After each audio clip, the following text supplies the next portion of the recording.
సినీ ఫీల్డ్లో సూక్ష్మమైన విషయాలు కూడా చాలా సీరియస్ అవుతూ ఉంటాయి ఒక్కోసారి. ఇటు ఒక హీరో ఫ్యాన్స్, అటు ఇంకో హీరో ఫ్యాన్స్. ఈ హీరోల ఫ్యాన్స్ మధ్యన రకరకాల గొడవలు జరుగుతూ ఉంటాయి. కానీ హీరోలందరూ ఒకటే అని కలిసి తిరుగుతూ ఉంటారు, పార్టీలు చేసుకుంటారు. ఇక్కడ మాత్రం ఫ్యాన్స్ మాత్రం వాళ్ళు వీళ్ళు అని రకరకాలుగా గొడవలు పడుతూ ఉంటారు. సరే, ఆ విషయాలు పక్కన పెడితే తాజాగా ఒక వార్త అయితే ఇప్పుడు నెట్టింట హల్చల్ చేస్తుంది. ఏమా వార్త అంటే, తారక్ బర్త్డే రోజు power star Pavan Kalyan wishes చెప్పాడు.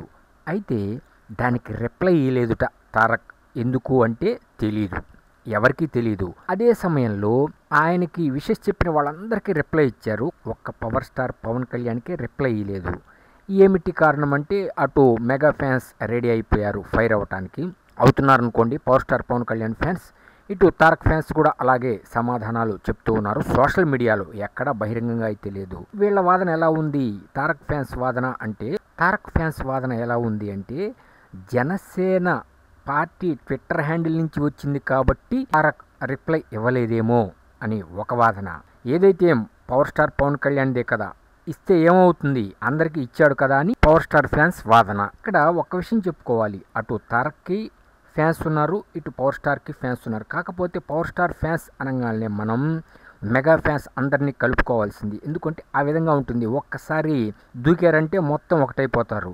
ఇక్కడ తారక్ ఫ్యాన్స్ మెగా ఫ్యాన్స్తో పోల్చుకుంటే కొద్దిగా తక్కువగానే ఉంటారు. ఇది జీర్ణించుకోపోవచ్చు కానీ ఈ విషయం కన్ఫామ్, ఎందుకంటే కొద్దిగా తక్కువగానే ఉంటారు. కాకపోతే తారక్ రిప్లై ఇస్తే పోయేది కదా, ఏమయ్యేది. కానీ ఇక్కడ తారక్ రిప్లై ఇస్తే రాజకీయ పార్టీ రంగులు పులుముకుంటాయి అని ఒక ఆలోచనేమో. ఇదే సమయంలో పవన్ కళ్యాణ్ గారు తన ఓన్ ట్విట్టర్ హ్యాండిల్ నుంచి కానీ మెసేజ్ పెడితే అటు జనసేన వేరు, పవర్ స్టార్ పవన్ కళ్యాణ్ వేరు అనే ఒక మెసేజ్ వెళ్తుందేమో. ఎందుకంటే దాన్ని కూడా రచ్చ చేయడానికి రెడీగా ఉంటారు.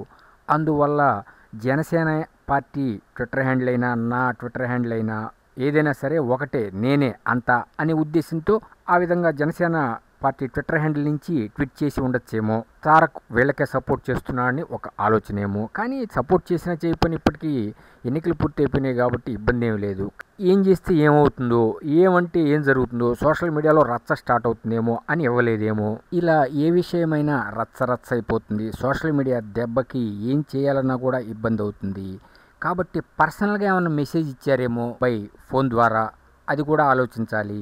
అది ఆలోచించాలి అంటే తారక్ గారు చెప్పాలి, లేదా పవర్ స్టార్ పవన్ కళ్యాణ్ గారు చెప్పాలి. వీరిద్దరూ బయటికి చెప్పరు. ప్రస్తుతం ఎన్నికలు అయిపోయినాయి కాబట్టి పవర్ స్టార్ పవన్ కళ్యాణ్ తన సినిమా షూటింగ్లో బిజీ కావడానికి రెడీ అయిపోతున్నారు. అదేవిధంగా తారక్ కూడా అటు బాలీవుడ్ సినిమాలు, ఇటు దేవర సినిమా కంప్లీట్ చేయడానికి ఫుల్గా బిజీగా ఉన్నారు. ఎందుకంటే ఫోన్లో మాట్లాడుకుంటూ ఉంటారు కాబట్టి ఇబ్బంది ఏమి లేదు. ఆ విధంగా ఏమన్నా థ్యాంక్ యూ భయ్యా అని ఏమైనా చెప్పున్నాడేమో తారక్, చూడాలి. ఏది ఏమైనా సరే ఈ విషయం చిలికి గాలివాన అయితే మాత్రం సినిమాల మీద ఆ ఇంపాక్ట్ పడుతుంది. రాబో దేవర కానీ ఇంకేదైనా సినిమాలు పవర్ స్టార్ అయినా సరే ఆ ఇంపాక్ట్ తప్పనిసరిగా సినిమాల మీద పడుతుంది. కాబట్టి ఈ వివాదానికి ఇంతటితో ఫుల్ స్టాప్ పెట్టేస్తే పోతుంది. అటు తారక్ కానీ, ఇటు పవర్ స్టార్ కానీ ఇద్దరూ రియాక్ట్ అయితే మంచిదని మా అభిప్రాయం. చూద్దాం మరి ఫ్యూచర్లో ఏం జరుగుతుందో.